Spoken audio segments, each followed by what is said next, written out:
Faltan menos de 24 horas para que este viernes la SEC convoque una reunión abierta que casi nadie está cubriendo con la seriedad que se merece. Y cuando dos de las personas que más saben de tokenización en el mundo te dicen por separado que esto puede importar más que la ley que todos estábamos esperando, conviene prestar atención. Me refiero a la ley Clarity. Uno de ellos, Carlos Domingo, escribió esta semana, hace apenas unas horas, que lo que viene podría ser incluso más relevante que la propia aprobación de la ley Clarity. Y Carlos Domingo no es cualquiera. Es el CEO de Securitize, probablemente la mayor infraestructura de tokenización institucional del planeta, la que pone en cadena los fondos de blockchain Apollo y KKR. Cuando el hombre que tokeniza a BlackRock dice esto es más importante que la ley que esperábamos, no es ruido. Hoy te voy a explicar tres cosas. Primero, qué es exactamente lo que la SEC puede anunciar este viernes y por qué quitar ciertas limitaciones a la tokenización lo puede cambiar absolutamente todo.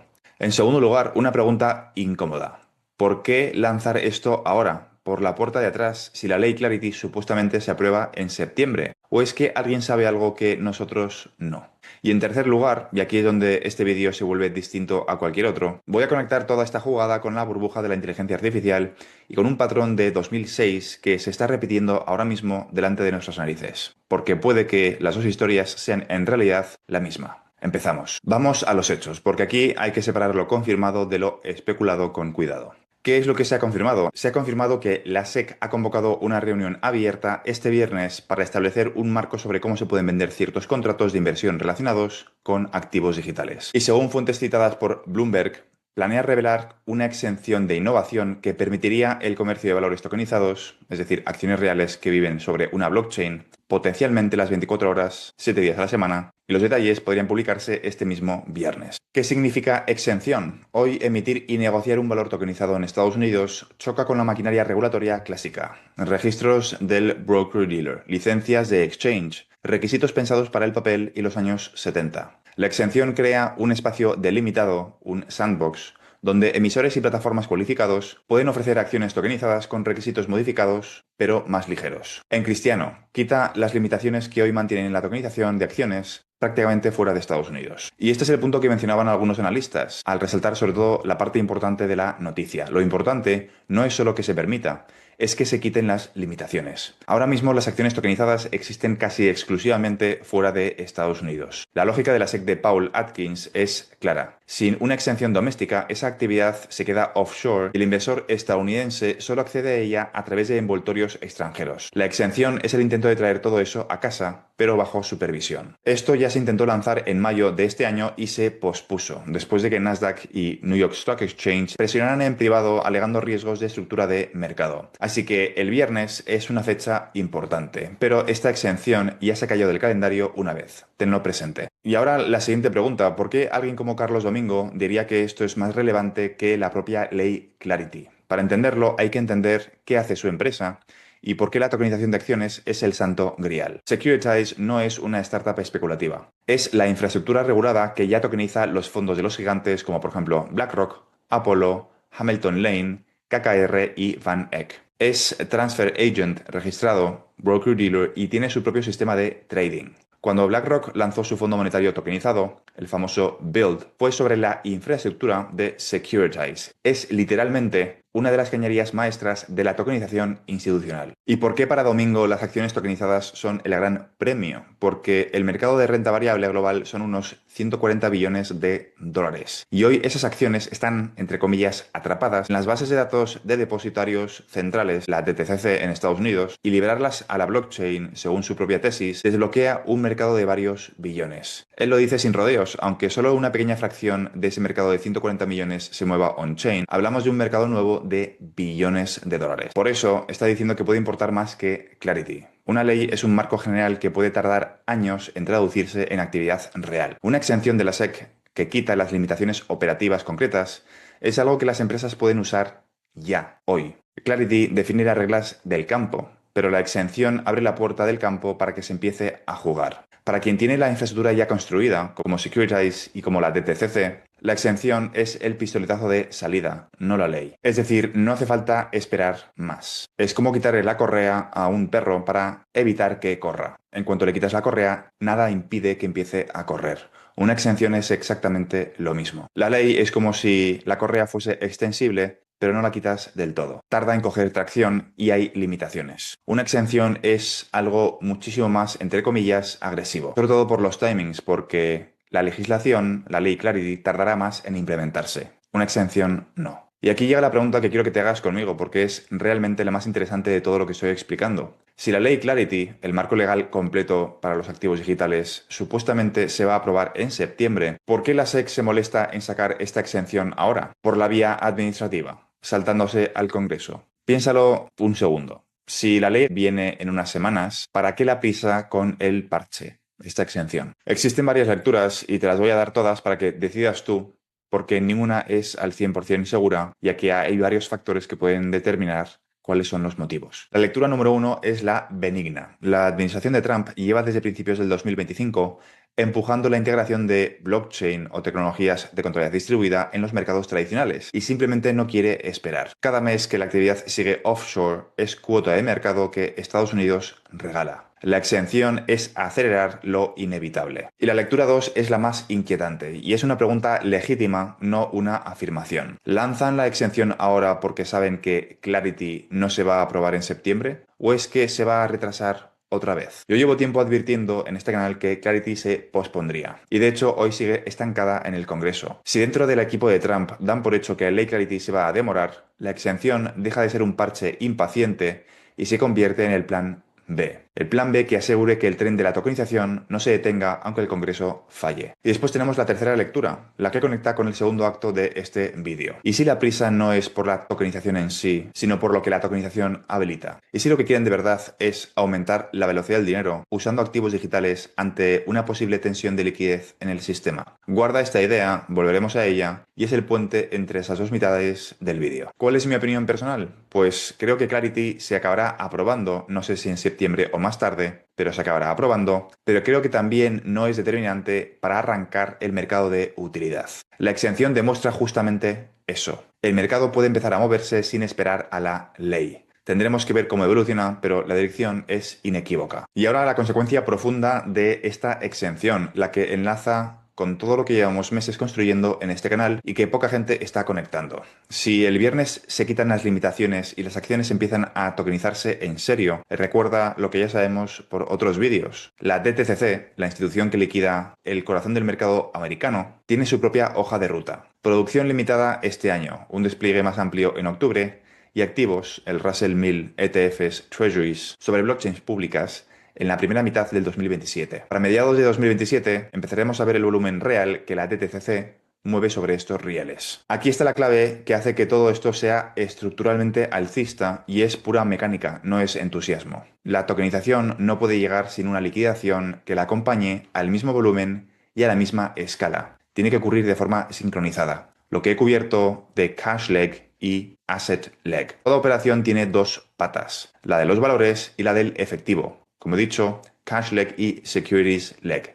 Y las dos tienen que liquidar juntas. Lo hemos explicado en el pasado en detalle. Es el principio de entrega contra pago. No puedes tokenizar billones en acciones y liquidarlas sobre rieles del siglo pasado. Si tokenizas a escala, necesitas liquidar a escala, en ambas patas a la vez. ¿Y qué exige liquidar a esa escala? De forma instantánea, entre múltiples cadenas y las 24 horas. Exactamente lo que llevamos meses escribiendo en este canal. Mecanismos de liquidación profundos, neutrales, que funcionen sin parar. XRPL.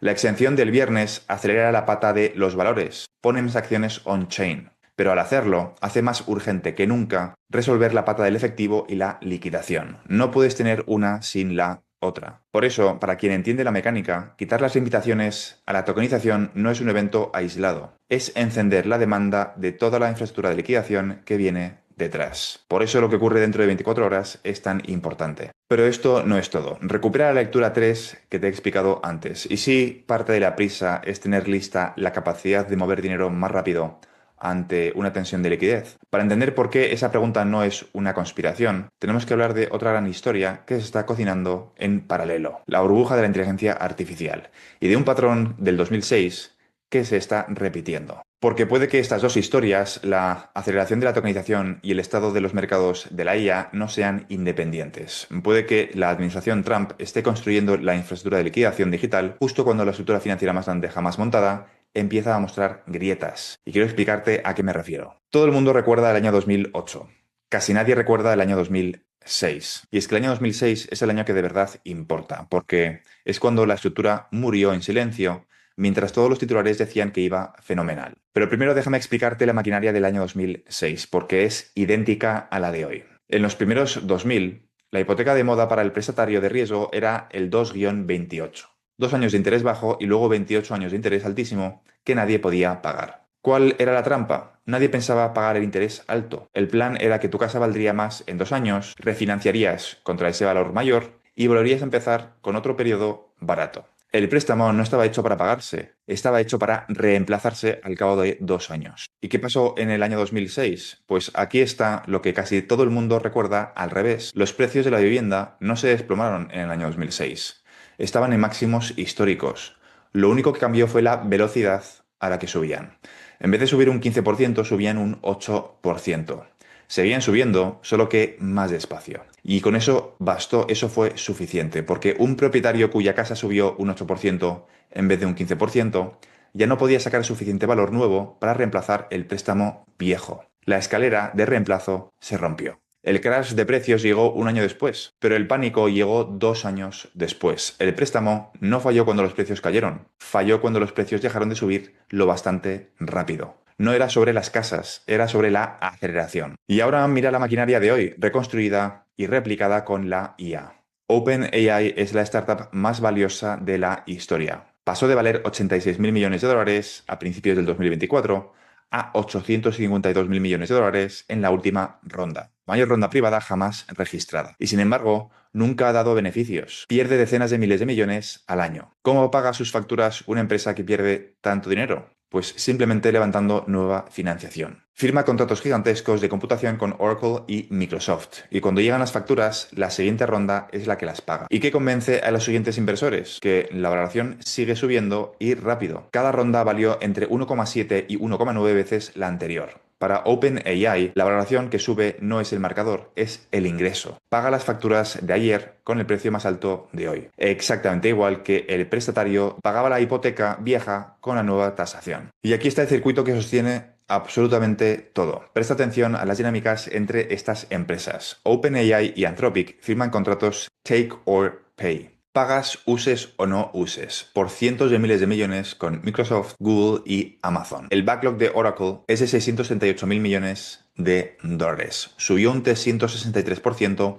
en un año. El de Microsoft, 625.000 millones de dólares. En total, unos 2,1 billones de ingreso futuro contratado. ¿Y qué hacen las tecnológicas con esta promesa? No se sientan a esperar. Piden deuda contra ella. Levantan préstamos para construir centros de datos usando los contratos firmados como prueba ante los prestamistas de que el dinero llegará en un futuro. Y este es el detalle escalofriante. Alrededor de la mitad de esos 2,1 billones de dólares lo deben solamente dos empresas. OpenAI y Anthropic. Efectivamente, las dos empresas que no ganan dinero. Es un préstamo de 2 billones a prestatarios con cero beneficios, con deuda real aplicada encima. Así que vamos a aplicar la pregunta del año 2006, la única que importó entonces y que también importa ahora. Y esa pregunta no es si las valoraciones de la IA son altas, que lo son, igual que las casas estaban en máximos históricos. La pregunta real es si siguen las valoraciones subiendo lo bastante rápido, porque la velocidad es el colateral. Cada ronda de OpenAI vino a 1,9 veces la anterior. El siguiente paso que la estructura necesita, una salida a bolsa por encima del billón, sería de apenas 1,2 veces. El salto más pequeño de la historia, justo cuando los modelos chinos, casi gratis y casi igual de buenos, atacan el crecimiento que justifica a absolutamente todo. Igual que en el año 2006, no hace falta que las valoraciones se desplomen, basta con que dejen de acelerar. Y a pesar de que me encantaría poder darte una fecha, no te puedo dar una fecha. Y el que lo esté haciendo está adivinando, y es lógico, todos queremos saber fechas, pero no te lo puedo dar. Lo que sí que podemos hacer es analizar qué ocurrió en el pasado para extrapolar esas métricas al futuro, sin que sea una predicción de fechas. En el año 2006, entre que el crecimiento se desaceleró y que la estructura se rompió del todo, pasaron casi 2 años. Los que vieron el problema en el año 2006 parecieron equivocados, pública y dolorosamente, durante meses mientras los máximos seguían imprimiéndose. Así que grábate esto a fuego. El mecanismo es concebible, el calendario no. Pero sí que puedo darte el desfase histórico como referencia, sin convertirlo en una profecía. En el año 2006, desde la señal, es decir, la desaceleración del ritmo, hasta el impacto en los precios del activo, pasaron más o menos unos 12 meses. Hasta el pánico sistémico, unos 24. Extrapolado ilustrativamente al año 2026, el día que veas que las futuras valoraciones de OpenAI y de Anthropic dejan de acelerar, que una ronda entra al 1,2 o 1,3 en vez del 1,8, ese es el equivalente a el 2006. Y si el patrón histórico se repetiera, desde esa señal podría haber del orden de 12 meses hasta que impacte de verdad a los mercados. No es una fecha, es simplemente un reloj que empieza a contar desde el día que la aceleración se rompe. Tu trabajo no es predecir, es vigilar la señal. Y esa recuperación en V que podríamos ver en el caso de que se produzca el carry trade, ¿cómo encaja con todo esto? Es una pregunta legítima y es lógico planteárselo.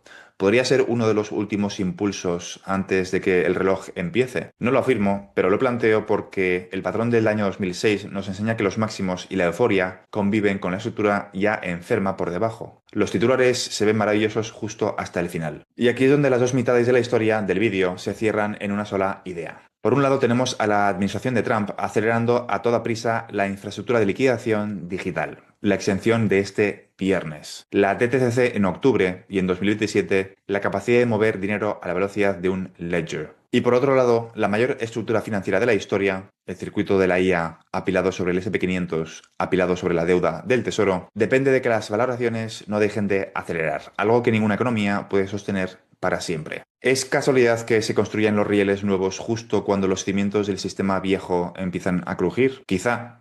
O quizá alguien entiende que cuando llegue la próxima tensión de liquidez, tener la capacidad de mover dinero a la velocidad de los activos digitales deja de ser un lujo y se vuelve una necesidad. La tokenización no es solo una oportunidad de inversión, va a ser también la red de seguridad que se está tejiendo antes de que haga falta. Por eso los activos digitales son materia de seguridad nacional para Estados Unidos. Y me pregunto, ¿qué activo está mejor posicionado que los demás? ¿Qué activo tiene claridad regulatoria en Estados Unidos? ¿Qué activo no necesita la ley Clarity para poder ser adoptado por una institución como la DTCC este 2026? No digo que vaya a pasar ni cuándo, pero desde luego el timing es muy sospechoso. Te doy los hechos, el viernes saldremos de dudas, tendremos más información sobre el alcance de estas exenciones, pero desde luego el timing es muy relevante. Si te ha gustado este vídeo, considera suscribirte. Te recuerdo que en este canal cubro todo lo relacionado con el sector de activos digitales, en concreto, la transición controlada de todo el sistema financiero hacia tecnologías de contabilidad distribuida, es decir, XRP, XLM, XDC, SHX, HBAR y un conjunto de activos digitales que van a cumplir una función complementaria en el futuro sistema financiero basado, entre otras muchísimas cosas, en el estándar ISO 20022. Y todo esto englobado dentro de una transición muchísimo más compleja y profunda que consiste en dejar atrás el capitalismo, comenzar una nueva era postcapitalista, post-IA, post-trabajo, cuya transición muchos están bautizando como la singularidad económica, que consiste en el desacople del crecimiento del PIB del mercado laboral, y todo eso explicado desde el punto de vista de las oportunidades que nos vamos a encontrar en el proceso para los inversores minoristas como tú y como yo en el sector de activos digitales. Esto es todo por ahora, nos vemos en el siguiente vídeo. Un saludo.